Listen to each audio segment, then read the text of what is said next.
Hello, welcome everyone. Good morning, good afternoon, and good evening for some, I guess. Yeah. Thank you very much for joining us today in this conversation, which we started with Stefan last year. And today we thought that we're gonna jump into a bit different topic. But before we do so, then please feel free to introduce what we are actually doing here, Stefan. All right. Okay.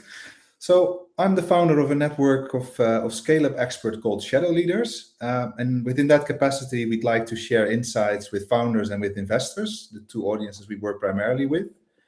And Carola is also one of the shadow leaders within that network.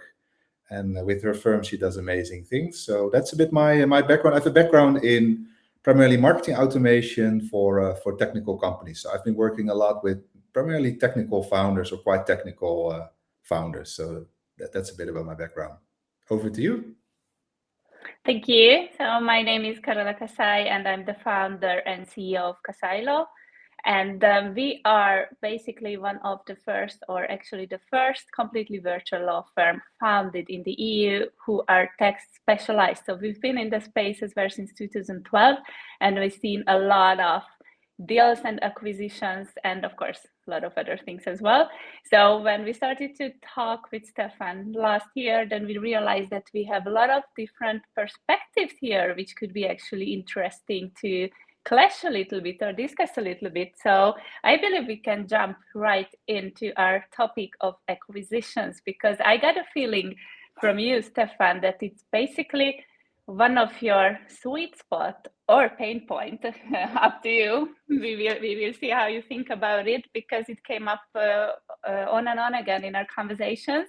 And then we decided that, okay, let's break it down a little bit. So my first question there would be is that, so when people hear acquisitions, then they usually focus on the deal itself.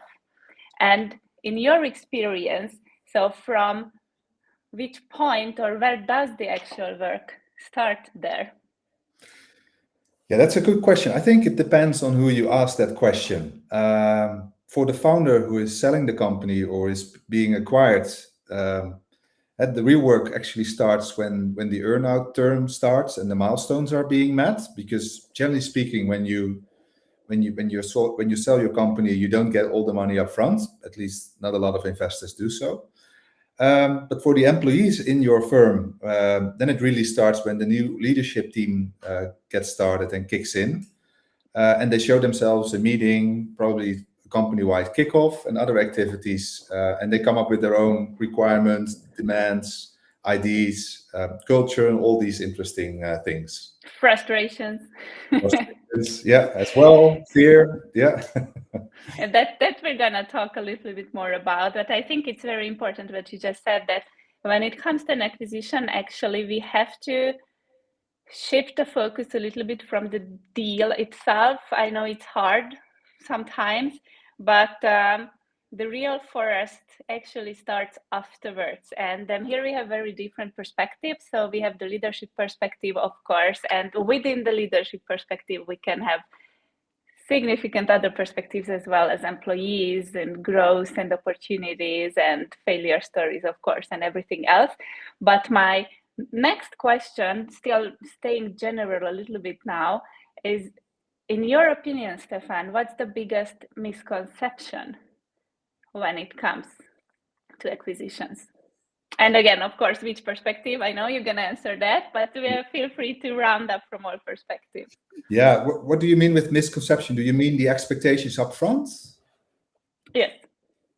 Yeah, I think in that sense, the biggest misconception is the difference between practice and reality, or sort of between preparation and reality, I must say. So practice is in a way what you do up front, like how will this thing pan out and how will things eventually be implemented. But I think the biggest difference is you can plan whatever you want, but the reality is always different. So you will always end up with this is generally true for life, right? Yeah. This is just one part of life, being acquired or acquired.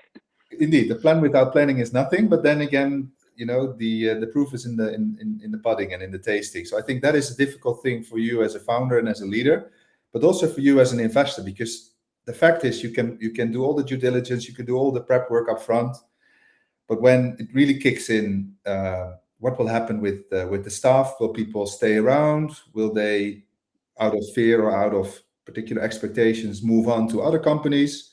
Will they start their own company? Will they do other things? What will the founder do? How long will the founder or founder team, in case there are multiple founders, how long will they stay on?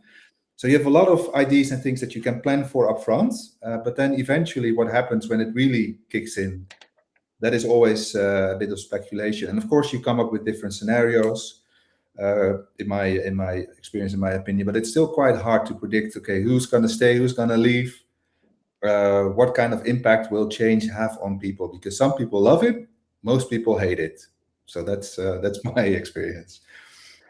Yes, and it's usually like with every major change, by the way. So I would use the big picture here as well, that, you know, when something changes structurally or any other way in a company, then the first reaction of people is usually that they get scared or they are insecure of what's going to happen. Yeah. And it also can... Yeah. Can I return the favor? When it comes to your experience more as somewhat of an outsider, as a law expert, how do you prepare founders for this as well, when it comes to this maybe disconnect between reality and planning? I think there is one very, very crucial perspective here, and it's not just, again, about acquisitions, but when they are founding a company and so on, is that they have to be very clear about their own expectations. So what do they want from this specific acquisition? Because it's so, again, as said, it's very, very easy to get lost in the money part, so the deal itself, and then can come a lot of disappointments. And it happens a lot of times because we've represented both sides as well throughout this year. So also the acquirer, of course, and also the target company. And it's very important that if it's possible, as much as possible, to clarify what goal I have as the founder, then what do I want to get out of this acquisition, what's my purpose with it, and the acquirer company as well. And there is a lot of misalignments, and this results in big misconceptions. Actually, I can give an example that when it comes to integration, for that we can talk a bit more detailed about that later, because that's also a very, very big angle of an acquisition. But if I'm a founder, do I plan to keep my company as is, only being owned by a bigger one? Or am I ready to basically let it go? Because in a sense, if I get acquired, I need to let it go. And a lot of founders get very, very surprised that, what, I thought we just get, you know, a new owner and everything continues. And it's very, very seldom the case. And also the other way around, of course, when it's the acquirer. So what's the acquirer's goal? We have just the recent one is, for example, about so there is a clash between two visions there. Actually, the vision of the target company is to grow in Europe, and the vision of the acquirer is to grow in Asia, so in a very different market. They don't care about Europe. And this turned out or became clear at a bit later stage, and it causes now very, very major clashes actually between the two parties. So that's one thing which is very, very important in my opinion. Great. Yeah, agree. You see, it's too much debate that we have. We're too many times we're in complete agreement. So let's bring up some more controversial questions. Yeah. Maybe we talk too much. That is. But yeah. How would you structure then? So if you take the perspective of the target company, because it feels like that it's a bit closer to your heart, then what would be the major points or takeaways? So let's say we have some people in the audience who are in the middle of an acquisition or a plan to start an acquisition as founders. What would be the first thing they should take care of or set the focus onto? Yeah, I think it's a lot about managing expectations, both within sort of the committee that helps you with the acquisition, because generally speaking, it's not something that you do by yourself. You have representatives from the buying company, and probably if you're a big picker already yourself, you also have representatives from your side. Make sure that it's a very representative sample also of all the employees in your company. So don't only think about this from a leadership standpoint. I think that is very important. People don't like change, like we talked about already earlier. So if you have people that represent different teams, different departments, different groups within your company, they can also sort of smoothen things already up front, and they can take away a lot of the fear from their direct peers and colleagues within the organization. If you do it sort of top down and only with leadership, yeah, you might run into some trouble later on. At the same time, I know that it's not always possible. So I've had an example myself also when we got acquired by a listed company, because for that very reason, you're not allowed to share the fact that you're being acquired with anyone else, because that will have an impact on the stock market. So in that case, you have to keep the team very small, and you might not have the luxury of having a good representation of your organization within the deal-making team. But that's a bit what I can advise. Make sure that ideally you have a very good representative sample in the room when it comes to the people within the organization. So yes, that probably also means that one lady or one guy that is always saying no to change, that might actually be a good person to have in the room. Yeah. I once heard a very straightforward and very, from some perspective, very cruel comment on that. Then, yeah, okay, they're not gonna like it, so they can just go. And there is a lot of leadership who actually think like that. But when it comes to, I think let's stick to the leadership a little bit more, because that's a very, very interesting scenario when it comes to an acquisition, when we experience leadership clashes. So what's your experience there, or have you been involved in some interesting stories? Yes, absolutely. Yeah. Of course, the most painful thing is when team members hear that there's no longer a spot for them at the table, right? So if you have two, I don't know, VPs of marketing, one from the acquiring company and one from the company that's acquired, you might have double roles and double positions, or two heads of sales, or two CFOs, or two. So that could cause some friction and problems, because there might not be a position available anymore for certain leaders. And that, of course, is a painful thing. Of course, you always have this sort of transition period, generally speaking. So, but some companies really want to remove the entire leadership team even when they acquire a company, because they want to make sure that it's their way, and their way is the only way that they like to do integrations and acquisitions, because maybe they do it, I don't know, twice a week, right? So for you as a founder, it might be a really big thing because you're being acquired for a good sum of money. But for a bigger company, this might be business as usual, and you might be just one of 40 acquisitions in a year, for instance. So also in that sense, there is a lot of differences in styles. Another example I can give is, I remember one leader who was saying that, we have the same culture, so don't worry about it. Nothing will change. Everything will stay as is. We just have a bigger market, and everything is going to be fine. But of course, everyone in the room during that kickoff, or most of the people at least, felt like, I'm not really sure. This might be a bit of a white lie in order to, try to make those who are worried a bit less worried. And that are actually directly confirmed also by the leader from the acquiring company, who said things that the other leader would never have said. The tone of voice, the use of language, the examples, even the personality of that leader was so much different than the other leader, that everyone felt like, okay, wow, what this guy was saying is not true. Panic. So actually, the effect that it had on the company, I think, was quite counterintuitive, because up front, maybe they prepped everything well on paper, like, yeah, we're just going to say that everything is just the same, and they will just buy in on it, and it's all going to be fine, because it also had to do with different nationalities, different backgrounds. So the point that nothing would change already changed during that literally first session, that first kickoff, the very first minutes actually of that meeting. So that was quite interesting, but also quite painful to experience. Yeah. Yes, and I believe that's also a very important key here, which you just mentioned, that it's much safer to think that everything's going to change from a founder's perspective than to just lean back on and oh, nothing's going to change, because then the surprise is much less. And of course, as you mentioned, for the acquirer, so if it's a big company especially, you might be 1 out of 40 this year. So obviously they can do also different strategies there, so like how much the integration level should be and so on, but sooner or later they will try to integrate, of course. Of course there are examples to the other way around as well, but that's much more common.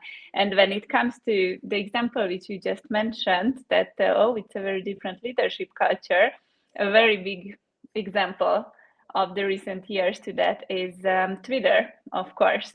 So when Twitter got acquired and all the leadership got fired and half of the employees got laid off, and then the other parts, significant amount of other people who were not fired and left because they couldn't live with the leadership culture change, in a sense, which is also understandable, of course, from a people's perspective, if they are used to one and they prefer that, or hopefully they like their job.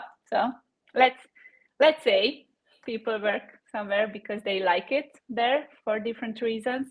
And how would you handle that? So what would be your advice if somebody finds themselves in a situation like that? Yeah, if sort of these leadership clashes, if it escalates, I think what's very important is that you shouldn't hide stuff from one another, and you should be very open about the intentions that you have, and also your ambitions. And that's not just for you as a founder or a leader, but for everyone in the company. So I think if you're in the process of being acquired, even though you might not be able to tell who's going to acquire you, because often there are also multiple bidders, especially when, for instance, it's a succession-based acquisition. The founder wants to stop for whatever the reason may be, age or lack of focus or health challenges. There could be all kinds of challenges, because an acquisition, of course, is not always voluntarily in a way. So I think it's very important to be open about the intentions and the ambitions, and so be as frank and direct as possible about what you want, and share that among that team, because I think it's also very important, also as a leader who stays on, that you get clarity about your role in the future company, so that you have an agreement, like the example you gave. If your heart and passion is really into growing into a European market, and the acquiring companies like, oh, we don't really care about Europe, all in on Asia, that might be a reason to actually not sign the contract. Because if that's really your thing, or if you really want to be the market leader in a particular geography or in a particular industry, and the acquiring company is like, oh, we don't care about this, we only care about your team of developers because you have the best developers in the domain, so we want them to stop working on whatever they're working on, and we want them to focus on company or on projects that we have just developed, which is super cool, and they have to forget about everything that they've been worked on in the last 10 years. Well, that's often not really a good story because a lot of people, they choose for something. They choose for you as a founder because they believe in you and the vision that you have, or they truly believe in a product or a project, especially when you have an open source nature, that they really love to contribute to the broader community as such. And if you take away their baby, they're gonna be mad. Yeah, here actually it usually comes up in our workshops when we do it in the very beginning, like a founder alignment workshop, and very many of the occasions it turns out that the founders have very different visions, and again expectations of the cycle and timeline of the company and the life cycle of the company, of course. And it happens a lot of times that like founder A and B said that they would be super happy about an acquisition like 5 years from now, and then they take their money and leave and do something else. And the other two, so founder C and D, were completely appalled and said that what they want to work on this for the rest of their life. They truly believe in this, and this is their thing. Of course, it's very beneficial if these kind of internal founder clashes come to the light before you found a company. In our cases, almost always afterwards, Yeah. unfortunately. Yeah. But this is one very good way if you think at the very beginning, very long ahead, because acquisition is still a very, very great exit tool, basically. So it's absolutely nothing wrong with that. And it's also, in many cases, pretty simple. Now, I don't talk about the paperwork, of course, but your lawyers are there to solve that. But as to a transaction or as to a deal, it can be very streamlined and very smooth. So it's still, we don't want to talk anyone out of it because it's still a really, really great tool, but it's worth to think a bit ahead. And you just mentioned another thing which made me think here, the company culture, because that's another potential clash which can happen, not just so within the leadership, of course, but I work at a startup, let's say. I'm used to a certain startup culture. It has a lot of perks, actually, that I believe a lot of us who are listening to this can agree to that. And of course, some challenges as well, which are, so this setup is very different if you work at a big multinational company, for example, or a corporation. But there is one specific example which I wanted to discuss with you, Stefan. Lately, it's the Microsoft Activision Blizzard acquisition, which was in 23, 24. It was one of the 69 billion deal value dollars, really crazy. It was one of the biggest, or if not the biggest, the largest tech acquisitions. And then there they had a company culture problem, more specifically, that it turned out that the Activision Blizzard had a very, very toxic workplace culture. At least a lot of employees were complaining. There were a lot of lawsuits and so on. And Microsoft had to deal with that. Of course, they still wanted to acquire the company, but this sets very, very different type of challenges than I'm taking a little bit of the acquirer's perspective here. Yeah. But what do you think about these corporate, so because of course, corporate culture, this is a tough example of corporate culture clashes, of course, but what's your experience there? And what to do with it and how to integrate. And of course, you can all the time fire the CEO and start to try to integrate and so on. But how would you start there? What would you do? Yeah, that's a very good point. Of course, Activision is a huge company all by itself. So I think that is probably different than most founders here in the webinar today as well. I'm also primarily working with founders in the 2 to 10 million, 2 to 20 million annual recurring revenue range. So I hope for you that you will sell your company also for billions of dollars. Don't get me wrong, but it might be more in the millions, tens, hundreds of millions range. So there could be a little bit of a difference there. But then I think the fact that as a founder, your company gets acquired, you often quit as soon as possible, or they will ask you to leave the company. Also because as a founder working in the Microsoft ecosystem, to be quite frank, oh wow, that's not for me, and not for many founders, I think, as well, right? So if you all of a sudden have to sign all kinds of agreements, all kinds of documents, all kinds of compliance things that you wouldn't even think about when you're a bit smaller, that could really eat up your energy in a way as well. So I think the reason why you're a founder is also because you wanted to start something and probably break away a bit more from the corporate structure. So when you're integrated again into a corporate company, I think it's often also you need talking about your exit, and the moment of exit is very important. So I sold one of my companies as an example, and I stayed on for a few more years to make sure that there was a smooth transition and that the milestones were met. Also was in my own interest because the acquisition amount was cut into different milestones. So when I met the milestone, I got more money, right? So that's very common structure. Yes. Yeah, you have an incentive to stick around and do your utmost to get good results. But then it's also truly a relief when you get out of the company, because also in that time of transition, you see that the company is changing and things will be done differently than what you would have done yourself. And you literally alienate from your own company. So it's not your company anymore. You see it also changing in ways that you might or might not really like. So generally speaking, it's good that you step out of a place also after a few years. When it comes to more of the complex example that you gave, Yeah, I think that is something that Microsoft should also have taken into account in the due diligence, not just the financial outcomes, and that it is cool that you are now have the Call of Duty series among your suite of offering, and maybe connected to Xbox, and a huge financial potential that you see there. Because I get that point, but then also, like, if you're buying a company that is very toxic, it could actually also backfire within the bigger organization. So maybe that would actually be a good reason to keep them as is, put them on a bit of an island, make sure that they do things their own way, build a bit of a fence around it, and don't bother them too much. Because if they really come and get integrated into your company, also if it is that toxic, then very likely it's a leadership problem. So it probably comes from the top. If you get these leaders and you promote them into your wider Microsoft organization, then who choose similarly toxic people to work with. Yes. yeah, but then it could also cause sort of sort of a shit show even beyond the scope of your acquisition. So then the real costs come after the integration. Yeah. And back to the example which you just gave about your own acquisition, when you were actually the target company and the CEO of the target company, and you said you stayed on for a while. Of course, that's usually also a requirement.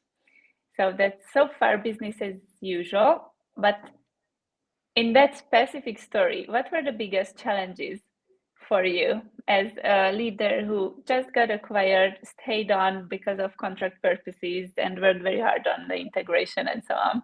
So I believe it can be very interesting to hear. Yeah, I think biggest challenges come down to, I think, at least three different elements. So one is the personality side, the other is the culture side, and the third one is I would say, the strategy or structure side of things. So when it comes down to sorry, before you continue, how many were you? How many employees at your company? I had a fairly small company of 7 people. So 7. it wasn't Okay. that big, but still it was big enough to do cool stuff together. So yeah. So yeah, when it comes down to personalities, that I think is a really tough thing, because generally speaking, like the example I gave, this was also a bigger company, well funded by investors, and they did this very regularly. So for me, it was a very special thing, especially because it was the first time that I sold the company quite some years ago, and yeah, so I was like, wow, you know what's going to happen? I had good advisors, so I think that is also an advice I'd really like to give you. Make sure that you don't do this alone or with your founding team, but make sure that you have experienced advisors who have gone through a similar process already. So work with experts like the experts we have in the Shadow Leaders Network, for instance. But make sure that you also have a connection on personality, or that you're able to find a good balance between personalities. Because one of the persons in that committee who from the buying side of things was very narcissistic, I must say. So very, well, narcissist is maybe a bit negative. It was a very strong personality. Let's put it a bit that way. And I think it's good to name the elephant in the room. I'm a bit tired of trying to wrap it up into some words, which is actually common to play narcissist. That's it. So I don't know who you're talking about, by the way. No, it's just a that's tendency. also, I think that's also that's why we have to keep it. But the thing is that he had such a strong vision and ideas. If you didn't like it, it was a bit my way or the highway. So that, I think that's why I label it narcissistic. But it was a visionary with very good and clear ideas. So that could be something that can also eat you up along the way, right? So they say culture eats strategy for breakfast, and that, I think, is also in that sense related to personality. And that's a nice bridge to culture. The way things were done was very, very different. We had quite a modest organization, small, so we did a lot of things together. We befriended more or less everyone, so all the colleagues knew each other very well. And they had more sort of top-down structure. We had a very, I don't know how to say it properly in English, sorry, I'm Dutch. I think egalitarian, is that the way? Like everyone was sort of an equal, although of course you had differences in ranks more from an informal leadership standpoint. But there it was like top-down. They told other people what to do, and we joined them also physically in the same office space. So we became part of a team of around 200 people, and we had our own sort of corner. And that was really awkward, because you were just seeing things like, oh, wow, that's never going to happen to me or my team. So we were literally still an island, but then within the bigger group. So that was quite fascinating. But we were like, okay, I will never, ever allow him to talk to my people like that. So you were still thinking in us and we and them kind of terminology, even though we would share the same office building. So that is quite interesting when it comes to culture. And what did you do? So you said, okay, I'm never going to allow this person to talk to my people like this. How did you protect them then? Afterwards, you were also sitting in the organization. Yeah, so you did it as much as you could also in management team meetings and other occasions where you had the opportunity to do it. But the fact is, of course, you're also traveling, right? You meet customers, you go to conferences, you do things internationally. So the reality is you cannot. So there are always, because literally when you're on the same floor, people start talking to each other, both positively and negatively. So people became part of that culture, and for better and for worse. And for a lot of them, it was great because they also had opportunities to understand what the other companies that got acquired were all about, what they really did, build very nice bonds. Because what was really great about that acquisition was they had a very party style way of doing things. So they were very top down, but at the same time they threw in parties once a month, all paid for. People stayed in hotels, super cool. So for the younger people in my company, and I was young at the time as well, by the way, I was 23. It was a lot of fun because it was like free drinks, cool places, all the cool stuff. So things that I couldn't offer in my with my humble budget, and I could definitely not do that every month.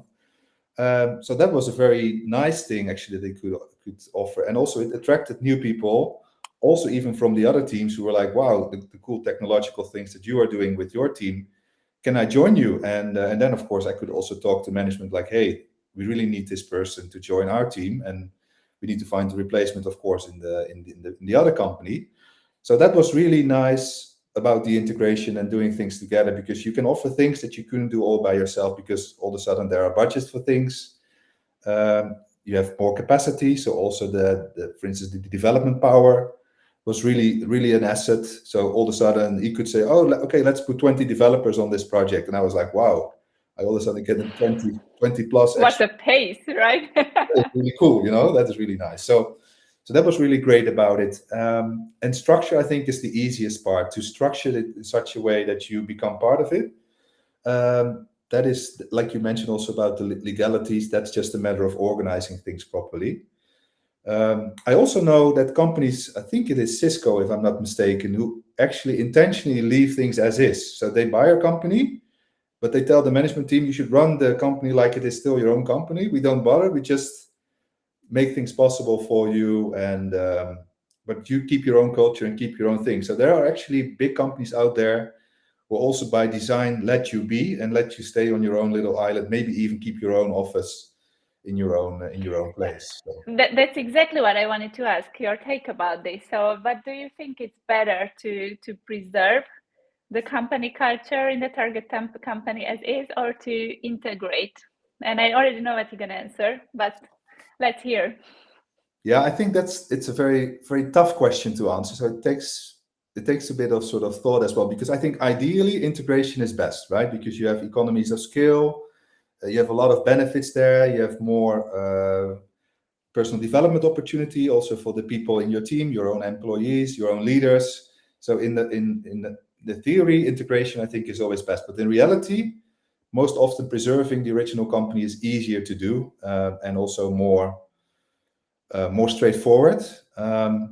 But yeah, then also you accept the fact that you cannot really get the most out of the cooperation and out of the acquisition. So I think that is a bit of a trade-off that you as an acquiring company, but also you as a founder of a company being acquired, you need to think about it. You need to make that together with the other experts involved. Yes, and also here, like everywhere else, do your homework, of course. So find out the policy or the direction which the acquirer would go to or usually goes to, and so on, so that again align the expectations. I believe it's very, very important to eliminate surprises here. Yeah, but it's generally again true for life, right? Yeah. From a founder perspective, in a way, you're in the easiest position, right? You walk away with the bag of money if you do things properly. Yeah, so if they let you walk away, so if they let you walk away, that sooner or is. later. Yeah. But then, of course, for everyone who stays behind, that is really a challenge. Also, often a positive challenge, because indeed you have way more opportunities than what you maybe could offer as a small SME. But challenge nevertheless. Yeah. I actually wanted to talk a bit more about the opportunities, but I need to jump back here for a sec because I'm so interested. And like, did you manage to keep your people and employees within the big organization even after you left, or how did that turn out for you? Yes and no. So some stayed on, some moved on very well within that bigger organization. Some left, and one I actually hired back in another company I think about 8 years later. So that's also interesting. So with some, you also have more of a natural click. Some people you stay connected with, most people you don't. At least that's my experience when it comes to moving from one company to another. So that was a bit the reality. So I think it also depends on the personality. Some people like the comfort of knowing what they have, even though it might not be optimal, but they'd rather stick around. And others are often looking for change, for a new thing, maybe better salary elsewhere, job hopping here and there, which I personally would also not really recommend. So I think it's good to find a bit of a balance there between sticking around in a good enough organization, also from a leadership standpoint, and don't be frustrated too easily. I would say sometimes you just need to stick around and go through it and make the most of it. So then again, as a CEO, you have to be ready and prepared for everything and anything, right? We always end up there, actually. Unfortunately, often, yes. Yeah, but then again, you don't have to do this all by yourself. So I think that is the biggest lesson learned as well from my own experience. Make sure that you surround yourself with great experts, because it's a bit naive to do it all by yourself. And of course, you might have co-founders. I had a co-founder as well, but they come up with different expertise and a different experience also of the whole acquisition process. So make sure that you surround yourself with people who have done this before, trustworthy mentors or other people you might already know. Or if you need subject matter expertise, you can work together with a specialist network like our network, the Shadow Leaders Network. But that's really up to you to make up your own sort of dream team who can support you in the boardroom, but also during that time of transition. And was it easy to get on board and all along with your co-founder during the acquisition or pre-acquisition and post-acquisition? Yeah, I think pretty much so, because we knew each other already for a long time, so that helps. But it's still, yeah, of course, like the examples you gave, people have different expectations, and normally you select a co-founder because they are very different than you, right? So yes, just one thing here, please don't select them because you went to school together. Just no, please. no. Because that happens extremely lot of cases. So it requires a bit more due diligence than that. I also love to work with my friends, of course, but unless it was elementary school or high school, so that's just a small, because then there's so much time in between. One could do an engineering degree and the other a business degree and a third a law degree. So that's fine. So that's the only small asterisk I need to put next to your comment. Yeah.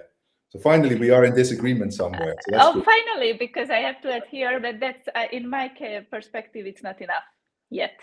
So because to build now we are doing a little pivot here, but still it's important that to gather a really good founders team and founding team, you have to complement the skills, not the universities. It's very, very important. And who is the right person, who has the right skill set to do the CEO job, not necessarily the one who is the most knowledgeable in the technical part, for example, and so on. So just because I have 3 friends, and what you said, one went to economics and studied economics, the other law, the third one developer, and the fourth is marketing, and we know each other since we were 10. No, that doesn't mean that it's gonna be a good founding team. But this is we can talk about that later in another discussion. Very strong. And that I think is the problem also sometimes with experts, because you're an expert in law or engineering doesn't mean that you're an expert in everything. I think that is indeed, I think, a problem that I also see with the founders that I speak with. Some founders are so full of themselves, also in a good way, because it's important then to have a clear vision and see an opportunity that no one else sees, because that is in essence, I think, what a founder should do. But you could also overreact in a way that you think that you know it all. So yes, you are the founder. Yes, you are the CFO because you did this evening course of finance. Yes, you know how to build something with Lovable, so you're a programmer as well. Yes, you can do, because that actually is a bad thing. Also make sure that you know what you're not good at and surround yourself with people who are better than yourself. But that's more like you need a bit of a sidestep. But that's a general advice for anyone. Yeah, that's a general, yeah, exactly, entrepreneurship advice. I also teach it at the university courses all the time as well. Like good entrepreneurship starts with self-knowledge, actually. Yeah. But let's step back to the acquisition track here, because we talked about a lot of potential traps and things to be cautious about, but you also started to talk about the opportunities, which is also very, very important. So you mentioned the great office parties and so on. That's obviously could be one perk depending on the company itself, of course. But what other opportunities can an acquisition unlock? I think, generally speaking, you will be able to make more impact with your products and your services. There's a larger market. Do you think it's true? Yeah. Or your product's gonna disappear in the big Goliath? No, I think it's true, but of course it also depends on your product and your personality as a founder as well. How strong are you in also conveying that message to a bigger company? Because indeed, if you're 1 out of 40 acquisitions every year, it also you need to fight for attention in a way, right? Because otherwise they move on to the next shiny object. But I think generally speaking, you can make more impact, because that's also the reason why you got acquired in the first place. You've shown something that is worth money for an investor or someone who does the acquisition. Except if you are acquired to shut you down, because we saw several, that's a very aggressive strategy, but a lot of companies use it, that you could be potentially dangerous from a competition perspective. So they buy you to shut you down. I agree. That's also, but that as a founder, that could also be a good thing, right? So if you have a competitor at your level that you've been competing with quite fiercely, and all of a sudden you're at this level and you can actually acquire them and they could become one of your colleagues, and that I think is also a great opportunity, right? So it could be to acquire other companies or suppliers or competitors to optimize the complete supply chain for your offering. Or like the example I gave, all of a sudden have access to 20 extra developers, so you can do things maybe 3 times faster than what you could do before. So I think there are a lot of benefits there. You can have a better distribution system. I think that is also a very important factor. And if you acquire a company that is the market leader in a particular geography, then all of a sudden you might be able to sell products in Japan. Maybe that was your big dream, and now all of a sudden it's a reality. You probably have more budget, more people, more capacity. So I think that those are all positive things, generally speaking, about an acquisition. But then again, if you're just one out of many, you have to constantly fight for that attention and also prove your worth. So upfront, of course, everyone is friends and everyone, it's champagne and all the good stuff. But then you need to show that you're worth the money, right? So they put money into you with particular milestones. If you don't meet these milestones, then the relationship will become sour quite quickly, I guess. So make sure that you also stay on track and also deal with all things that will be thrown at you and what will happen to you. And in that sense, what do you think was the most important leadership skill when it comes to acquisitions, or like during an acquisition? I think the ability to listen very well. And to be very frank, I'm bad at it. So because I was also one of those founders who was full of himself and full of the cool technology and everything else that we developed. So that's what I learned the hard way also over time. Make sure that you really listen to the acquiring party, to the people within your company, to the advisors. So make sure that you really build a more, I would say, holistic view of the reality than just your own sort of narrow vision in a way, because it will benefit you and the company eventually. So listening very well to the signals and not just the voices in the deal making room, but also the voices of the people outside of the room, and find a good balance between speed and letting things be for a while. I think that is also very important. As a founder and you get acquired, and you might have this thing on the top of your list for many, many years, because that always has been the thing. And now all of a sudden that becomes priority number 5. That is quite painful, because you see that certain things will go tremendously slow. Other things that you hoped for that would be finally solved, because that was a pain you had for a long time. And you're like, okay, now we have the budget, or now we have the whatever it is that the solution is from the acquiring company, and then nothing happens. So that could also be very frustrating. Like, crap, I thought that this would be solved because now finally we have access to this team of talent or to this new market, and nothing happens.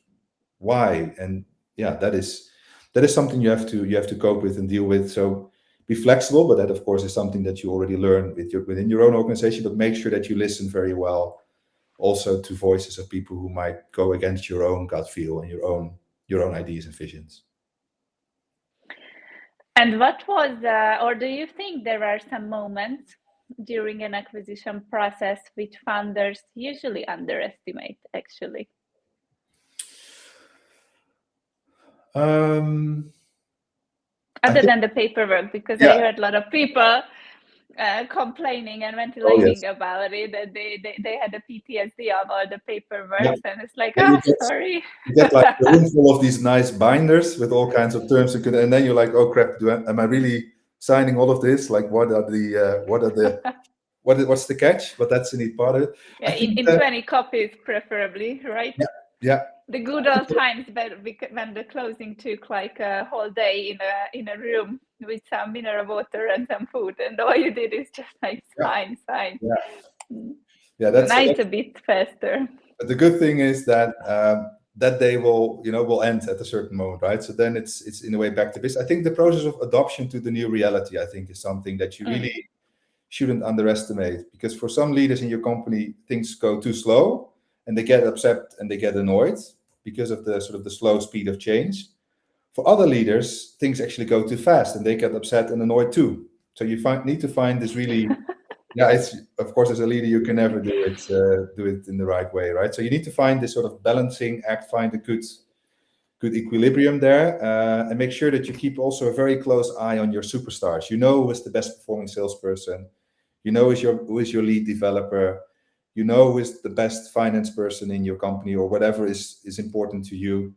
Make sure that you also spend time with that person or with that group of persons regularly, because if you see that they become annoyed, or if they start calling themselves in sick or something is happening, then you really have a problem, because then probably you will not be able to live up to the expectation and meet the milestones. Because if your team of developers walks away because they're like, okay, this is such a crappy thing, he will be gone as well in a few years or months.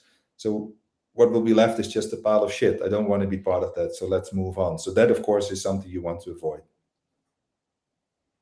Yeah, I agree here as well. So then what you just said, it made me think about of another perspective here, is that it's a bit similar, but still not that. What lessons do founders usually learn only after the acquisition? What you've seen so far? Because, What do you learn after acquisition? That reality is a bit rougher than what you anticipate often, but also in the positive way. You could all of a sudden have things really surprising you, like things go much better than what you always thought would be, or you anticipated that if you would enter that market, you would get a lot of problem with the competitor, and then nothing happens from a competitive side. So actually you take a lot of market share and you see a lot of revenue growth. So it's really how things work out in practice, I think, is something that you cannot really plan for. So I'm repeating myself a bit there, but I think you just have to make the best possible decision with the people in the room and the people outside, and in clear alignment with the bigger company, because then sometimes your assumptions can be wrong as well. Your market research can be wrong as well, can be outdated as such. But also vice versa. I also have noticed another example of a leader who was so full of himself, and it was really like, like, we have state-of-the-art technology, this is the best ever. And then a team of more introvert analysts and developers were like, screw you, this is not state-of-the-art at all. This is like, you used to work with that stuff 10 years ago, but because you're not on top of things, you think this is really. So the whole team moved on. So the whole team left the company. They decided together, like, I don't want to work with this guy. And that, of course, is also something that is avoidable in a way if you do the culture fit properly. If the allocation of teams, you're like, okay, this leader will lead this team. Is it going to be a match, yes or no? So this is, I think, an avoidable situation if you have a leader with such a strong personality, but also let's call it the Trump effect, that you think you know it all, and if you're wrong, then afterwards you say that's how you planned it. Here we have a more exact word to use as well, but okay, we can start to practice using it the other time. Yeah, and I think that is, something that you have to be aware of. And of course, in the good sense, that is also the case, right? If you have a very strong leader, and all of a sudden that leader, who was maybe the leader of a group of 10, becomes the leader of a group of 50, and all the 50 people really grow and excel and are super happy in their new created environment. I've seen that as well. I've seen also examples of leaders like that who really stepped up, also to my own surprise, like, wow, I didn't see this in you, but you can actually lead a way bigger team, and you're doing an amazing job. So it's not always the loudest people who are the most competent. Actually, it's usually the other way around. That's a very important lesson, I believe, which we could spread. Because if you're actually competent, you don't have to be loud. Yeah, and how do you deal with that, Carola, as well, when it comes to the deal-making process? Because I can imagine that's a lot of either founders who are being acquired with a very strong personality, or founders who are acquiring another company with a very strong vision and idea. How do you keep all the Dutch say, all the frogs people in the same boat? The frogs in the same bucket. That's how we say it in Dutch, but I don't think that's a proper way of putting it in English. So how would you deal with sort of strong personalities and potential clash of personalities also in the acquisition process? That's very, very interesting part in our job as well, I have to say, being business lawyers. And the term business lawyer is a bit misunderstood in Europe, actually, because they still think about it, and the most common to think about it is that we are lawyers, so behind the paragraphs and so on.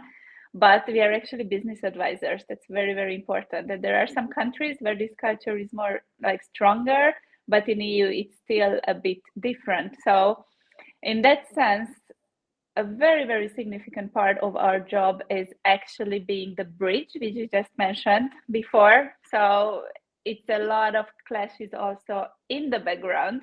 And, we stand in the middle. We try to create a deal which hopefully is beneficial to all parties or both parties.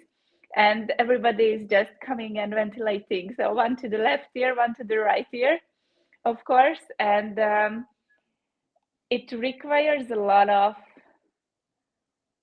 skills, actually, like both psychologically and those kind of communication skills to actually get them into the same boat. But as I said, I really like this part of the job, and this is also why I'm absolutely not worried that AI is going to take my job as a lawyer. No, it's not. It's just going to make a significant certain part simpler, but an even more significant part is left there. So it's a very good question, and as said, it requires those kind of skills, which is not always present, especially with lawyers. I mean, especially if we are talking about different business cultures. So let's say that a US company wants to acquire a Swedish company, and then we are sitting in the middle, try to negotiate and make a deal. And it's exactly what you just said. The one is complaining about that the other is too slow.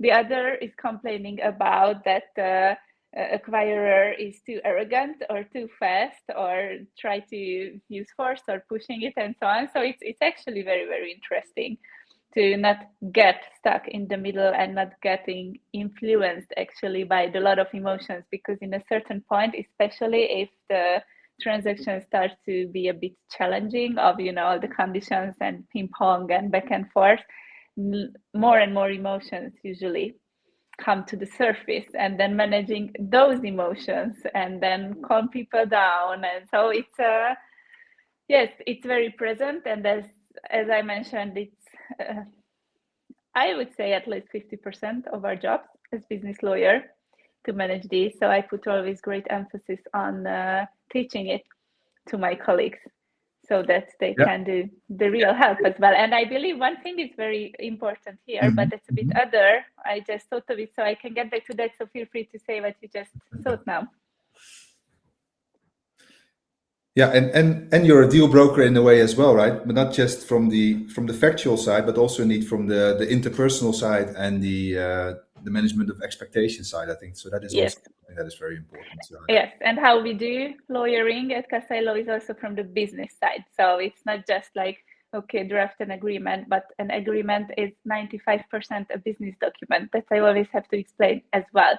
It's like 5% of strict, straightforward legaling. Yes, it's there, but it's a business document. So yes, to try to create exactly like a broker, to create a deal which could be good or bad and use certain strategies there and so on. That's really interesting. And I believe our time is also up, by the way, so we can then close the conversation. But there is one very interesting aspect which I wanted to say now, and I would be very interested in your take as well, because we've now discussed a lot of soft aspects, so not the hard, like this is a piece of paper to sign and what are the milestones and the conditions, but equally, if not even more important aspects here when it comes to an acquisition. And you also mentioned that when it came to the Microsoft acquisition of the toxic culture and so on, that Microsoft should have put more emphasis on that. So it's very interesting to see from the acquirer, so the acquiring company's perspective, that the scope of an acquisition process throughout the, I would say, last 10, 15 years started to broaden, because it's not just about the numbers anymore. It's not just about the finances and the IP, but it's the culture. It has, for example, the cyber security perspective, the AI security perspective, so many things which didn't exist before when it came to acquisition, and the human perspective, which we talked a lot about, the cultural perspective. So I believe it's very, very nice to see this development and tendency, even though a lot of companies still don't really act on it, or I'm not even sure that their leadership actually realized that this part is also changing. Like this part, by this part I mean acquisitions, and the whole process and everything around it is also changing, like everything else. But I'm very happy to see it. Yeah, and time management is tough, especially from the acquiring side, right? If you are indeed acquiring 40 companies a year, and you need your signature needs to be on the documentation as well, it means that you need to understand what you're signing, right? Because you're liable either. So that can be tough, right? So yeah, of course, as a natural consequence, you might take some shortcuts and think like, okay, this is going to be fine because the lawyer who's always looking after this took care of everything, so just sign it. I think that is also a tough thing for an acquiring company, that these sort of soft things are probably indeed the most important, but also the hardest to manage, especially if you have limited amount of time. So yeah, the sooner you start with that sort of transition and that sort of acquisition process, the better. Do not sugarcoat things too much as well, but also at the same time, don't highlight the negativity too much. So strike that balance there as well. And I think what's really important, make things as specific as possible, also for the acquiring company. So what is going to happen to the employees in the company? Who can stay? Who needs to go? What's the package for them? Be very open and transparent about it as well. And also ideally picture the bigger picture for them. Like, okay, if you join the company, you can lead a team of 50 instead of 20. And what happens, unfortunately, very often is that you lead that team and nothing changes. You keep the same salary, maybe even the same budget, and all of a sudden you have 20 extra products that you have to look after. And I thought, of course, that is also bad management. So make sure that you allocate budget also for the people who stay, and give a very good future outlook and perspective to them, especially if they are the superstars in the company that you acquire. Come up with a good personal plan, work with your HR and talent team to make sure that you keep the ones that you really want to keep. And of course, there are always people that you probably also want to get rid of, because that could also be a consequence of an acquisition, that you think that we can finally say goodbye to this person. Yeah, that's also a very natural and logical thing often, right? So yeah. Yeah, and also make sure that you can lead a team of 50 instead of 20, because again, we are shifting in leadership skills there. But I believe we don't have time to discuss that now today, unfortunately. So thank you very much for this great closing, Stefan, and sharing your experiences there. And thank you very much for everyone for joining us for our acquisition conversation. And keep an eye on us, because we're gonna come with other very, very practical topics later on. Thank you for having me. It's been a pleasure, like always. And I'd like to invite everyone also to post questions that they may have also for a later stage. So this will be this is recorded and it will be shown also on the LinkedIn event page. So also if you see this at a later stage, you might not really have a chance to mingle. Just share your comment and we come back to you. And also if you are in need of advisors, don't be a stranger and reach out to us, please. Because we have a topic of ghosting, investors ghosting. Do you remember, Stefan? Oh, yes. There was a lot of questions about that last time. So I believe next time we can jump into that one. It sounds also like a big pain point. Yeah, let's do so it. Yes, I agree. Feel free to come with questions here as well, and then we can get back to acquisitions, of course, too. Great. Thank you. Thank you. Thank you, everyone, and thank you, Stefan. Bye-bye.